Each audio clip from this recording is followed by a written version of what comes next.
Praise the Lord, जय मसीह की। कैसे हैं आप? मैं आशा करता हूं कि प्रभु के प्रेम में आप आनंदित होंगे, हर्षित होंगे।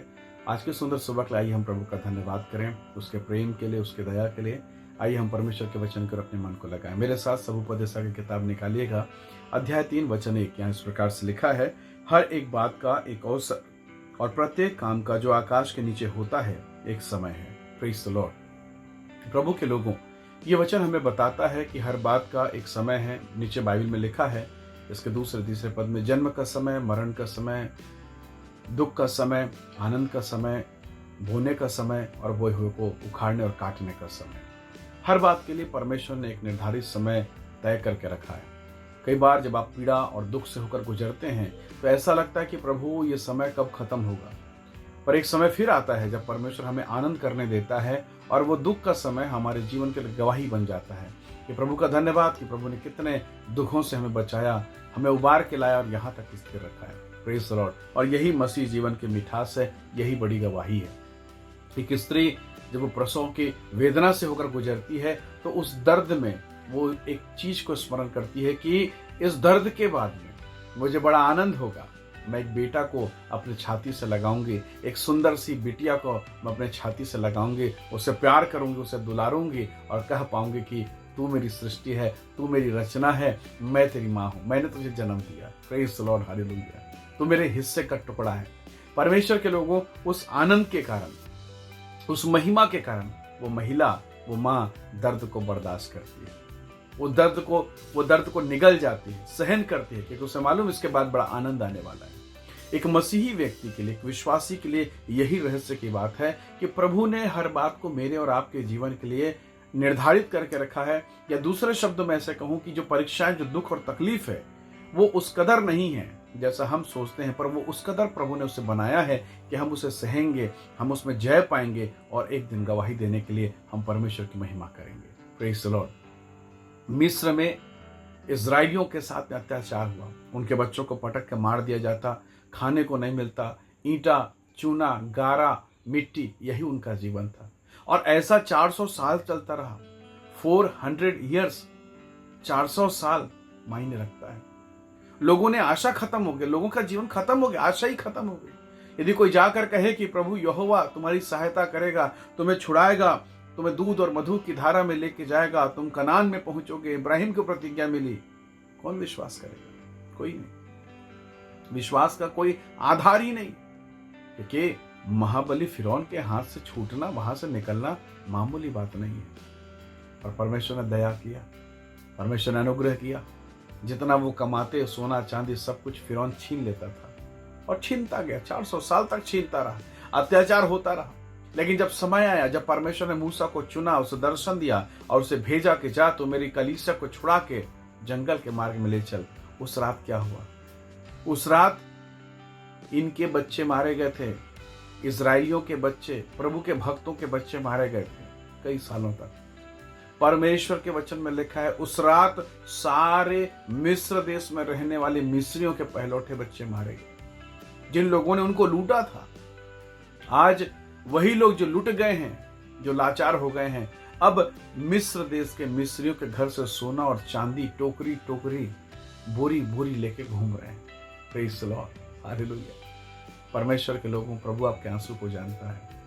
प्रभु जानता है कि मिस्रियों ने दंड दिया है मेरे बच्चों को, दुख ने दंड दिया है, तकलीफों ने दंड दिया है, बीमारी ने आपको खोखला कर दिया है, लड़ाई झगड़े कोर्ट कचहरी ने आपको खाली कर दिया है। और ऐसी दशा में जब आपका मन निराश है तो याद रखिएगा, हर बात का एक समय है। यदि आज इस दुख में आप जीवन बिता रहे हैं तो याद रखिएगा, प्रभु बहुत जल्दी आपके समय को बदलने वाला है। शायद अपनी बेटी के लिए चिंतित हो, शायद बेटी का शादी हो गया, बच्चे नहीं हो रहे हैं, हो सकता है आपके पति के साथ आपका संबंध बराबर से नहीं है, आपके रिलेशनशिप अच्छे नहीं हैं, घर में दुख पीड़ा तकलीफें हैं। हो सकता है बच्चा, बेटा बात नहीं मानता, बेटी कहना नहीं सुन रही है। बहुत सारी परिस्थिति से होकर गुजर रहे हैं। आपने हो सकता है बिजनेस डाला, बिजनेस चल ना रहा हो, पर लगे रहें, प्रार्थना करते रहें, हियाव बांधे रहें। आपका समय आएगा और परमेश्वर आपको अपने समय पर बढ़ाएगा, क्योंकि बाइबल कहती है, भजन संहिता अध्याय 1 वचन 1, 2, 3 को पढ़े तो लिखा है, धर्मी जन अपने ऋतु में फलता है और उसके पत्ते कभी मुरझाते नहीं। मिस्र में जो लोग पीड़ा में, दुख में, तकलीफ में थे, आज वो माला माल होकर निकल रहे हैं। जिन्होंने उन पर डंडे चलाए, आज उनके घर में मातम है, छाती पीट के रो रहे हैं। कोई उनको चुप नहीं करा सकता। इसलिए प्रभु के लोगों, बेइज्जती और अपमान के दशा में भी प्रभु का धन्यवाद करें। जब काना नगर के ब्याह में दाखरस घट गया, बेइज्जती होने वाली है, लड़ाई और झगड़े होने वाले हैं, पर लोगों ने जाकर कहा, यीशु दाखरस खत्म हो गया, प्रभु क्या करें आप बताइए।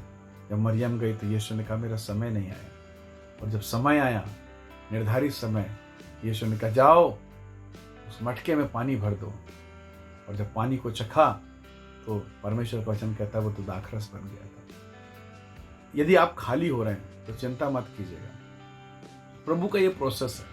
मटके खाली होंगे तभी तो दाखरस बनाएगा, तभी तो उस दाखरस की कीमत पता चलेगी, तभी तो वो पानी जो कहीं बाहर कचरे में था, बाहर पड़ा हुआ था, अब स्वादिष्ट हो रहा है। Praise the Lord. हम सब बाहर थे, कचरे में पड़े थे, परंतु प्रभु ने हमें एक नया जीवन, एक नई मीरास, एक नई प्रतिज्ञा दी। इसलिए परमेश्वर के लोगों, दाखरस में अगर आपको क्वालिटी चाहिए तो खाली जब हो तो डरिएगा मत। जब लोग आपको तिढ़ा करके, घड़े को जैसे तिढ़ा कर करके लोगों ने ठोकर मारा, जब ऐसी दशा हो, डरिएगा मत, भागिए मत। क्योंकि जिस बर्तन को साफ करना हो, मांजना हो, उसे टेढ़ा करना पड़ेगा, उसे घिसना पड़ेगा। और जब ऐसा हो तो याद रखिएगा, थोड़ी देर के बाद आप चमकने वाले हैं यीशु के नाम से। प्रभु आपको बेस्ट देगा, प्रभु आपको बेहतर प्रदान करेगा।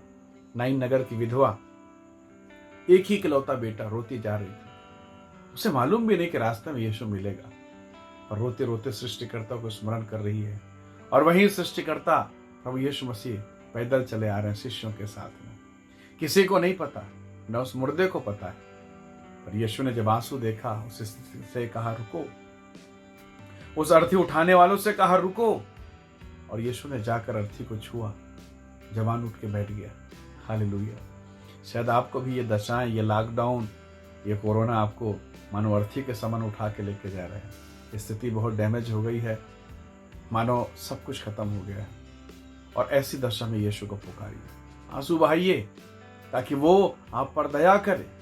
वो अंधे के समान कहिए, दाऊद के संतान मुझ पर दया कर, ताकि प्रभु रुके, ठहरे, आपको आवाज दे और आपके आंसू को पूछे। निसंदेह आप स्तुति करेंगे और आप उस दिन कहेंगे, हर बात का समय है, हर बात का समय है। प्रभु के लोगों, जो दुख, जो पीड़ा है, घबराइएगा मत। हो सकता है बहुत सारी परिस्थितियों से होकर गुजर रहे हैं।